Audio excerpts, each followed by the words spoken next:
Shalom saudara terkasih dalam Tuhan Yesus Kristus. Salam jumpa bagi saudara seiman dimanapun saat ini berada di seluruh Indonesia dan di luar Indonesia. Baru kali ini lagi saya menjumpai teman-teman, ya, khususnya dari channel ini. Saya berharap saudara-saudaraku tetap dalam perlindungan Tuhan Yesus Kristus, tetap semangat, ya. Nah, seperti pada judul ini, saudaraku, saya tertarik ya untuk membuat judul ini. Saya melihat di media sosial ada banyak ya hujatan terhadap bangsa pilihan. Bahkan ada yang juga buat judul-judul seperti ini, maka itu saya tertarik untuk membuat ini, ya.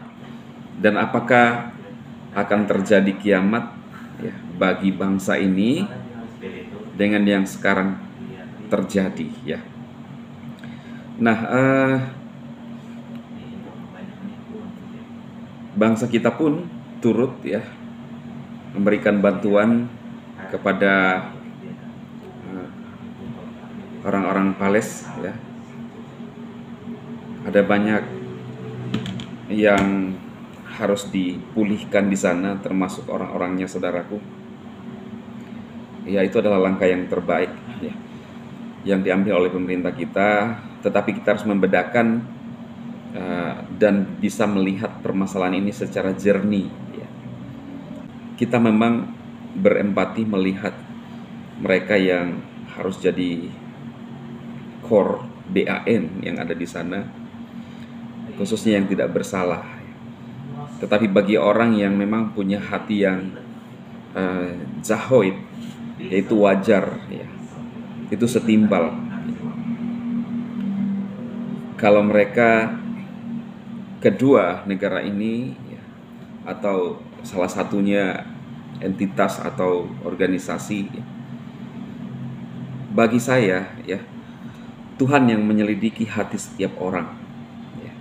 Jika ada hal-hal niat-niat yang tidak baik dalam hati kita, itu Tuhan akan menyelidiki, saudara. Ada sebuah kisah di dalam Alkitab, di dalam Ester, yang di dalam Ester pasal yang ketiga. Judulnya adalah Muslihat, HAMAN, untuk memus orang Yahudi, ya.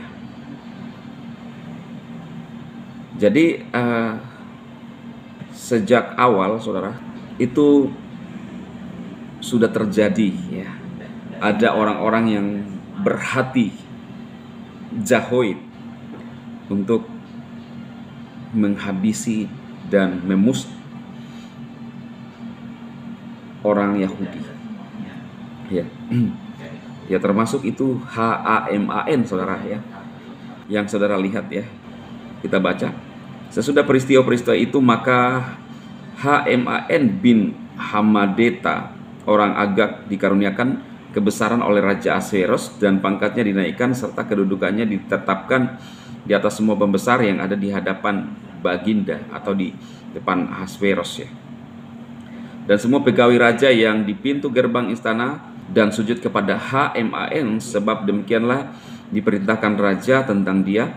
Tetapi Mordekai tidak berlutut dan tidak sujud. Maka para pegawai raja yang di pintu gerbang istana raja berkata kepada Mordekai, "Mengapa engkau melanggar perintah raja?" Setelah mereka menegur dia berhari-hari dengan tidak mendengarkan juga, maka hal itu diberitahukan mereka kepada HAMAN untuk melihat apakah sikap Mordekai itu dapat tetap, sebab ia telah menceritakan kepada mereka bahwa ia orang Yahudi.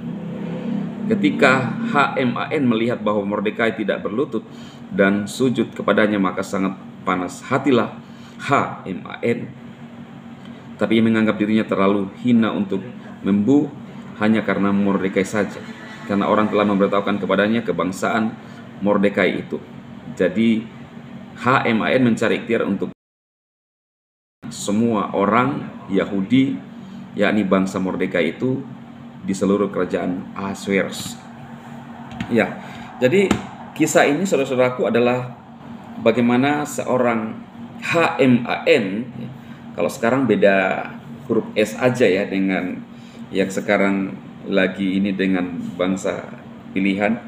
Saudara, jadi dia bermaksud untuk memusnahkan bangsa Yahudi pada zaman itu yang ada dalam kerajaan Ahasuerus. Kenapa? Karena hanya dengan faktor Mordekai, bangsa Yahudi yang tidak hormat dan tidak tunduk kepada dia.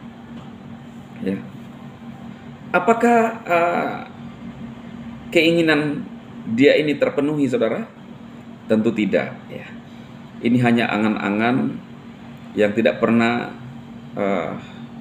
terwujud. Ya. Bukankah sama halnya yang terjadi dengan sekarang? Ya. Saya tidak membahas secara detail kisah ini, saudara, karena kalau kita bahas, ya, ini namanya khotbah dan mungkin lebih baik itu dilakukan di live ya, karena ini akan butuh waktu panjang. Tapi yang saya ingin sampaikan bahwa Mordekai adalah seorang Yahudi membuat sebuah perbedaan di antara kerajaan.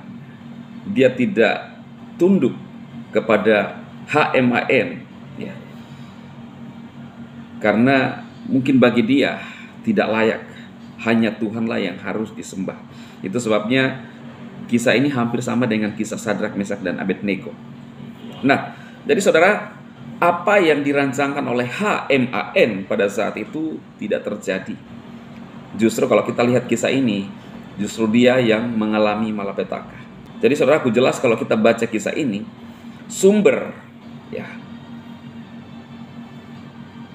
kejahitan itu adalah dari HMAN di kisah ini, saudara. Sehingga dia menanggung akibatnya sendiri. Dan kita lihat sampai saat ini, bangsa Yahudi ini tetap ada dalam perlindungan Tuhan. Dan Alkitab mencatat bahwa sampai selama-lamanya kerajaan keturunan Daud itu akan tetap berdiri sampai selama-lamanya. Bahkan Alkitab berkata bahwa dia pun akan dipulihkan. Ya. Sekalipun dia yang tersulung di antara semua bangsa-bangsa di bumi ini, tetapi dia akan menjadi yang terakhir. Kenapa, saudara? Kita nggak tahu rencana Tuhan. Saya sering mengatakan kepada saudara bahwa semua ini sudah ditulis. Skenario bumi ini sutradaranya adalah Tuhan, dan Tuhan siapa? Adalah Tuhan Yesus, saudara. Kita nggak bisa mengubah. Yang kita bisa lakukan adalah menyingkronkan atau berdoa, meminta kemurahan Tuhan. Sekiranya hal itu bisa terjadi, hal-hal itu bisa diubahkan dengan doa orang benar. Apa yang terjadi sekarang, saudara, itu bagian daripada penggenapan kitab suci. Bagaimana Yesus akan segera datang ke bumi ini untuk menjemput orang-orang yang percaya dan masuk dalam kerajaannya, saudara. Ini adalah sebuah nubuatan yang pasti terjadi. Karena nubuatan yang terjadi dalam perjanjian lama itu sudah digenapi. Termasuk bagaimana Yesus akan datang. Mesias akan datang. Dan apa yang tertulis dalam perjanjian baru akan digenapi di abad ini, saudara. Dan kita sebagai orang percaya sudah melihat tanda-tanda semuanya terjadi, saudara. Ya, PP, ya, saudara lihat gempa bumi di mana-mana. Saudara lihat akan ada tanda-tanda dari langit. Itu kita lihat juga sedang terjadi. Ya. Dan puncaknya, saudara, Alkitab berkata, matahari akan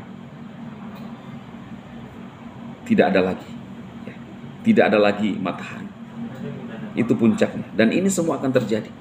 Percaya atau tidak percaya, pasti akan digenapi. Saya ingin berpesan kepada saudara seiman bahwa kita tetap teguh iman kita dalam Tuhan Yesus Kristus. Goncangan apapun yang terjadi di dunia ini, tetap berseru dan bersandar kepada Tuhan Yesus Kristus, saudara. Biar apa yang saya sampaikan ini menolong saudara, menguatkan saudara seiman khususnya. Silakan saudara share dan tetap mendukung channel ini untuk menyatakan kebenaran kepada dunia, sehingga dunia dipulihkan oleh Tuhan kita Yesus Kristus. Amin.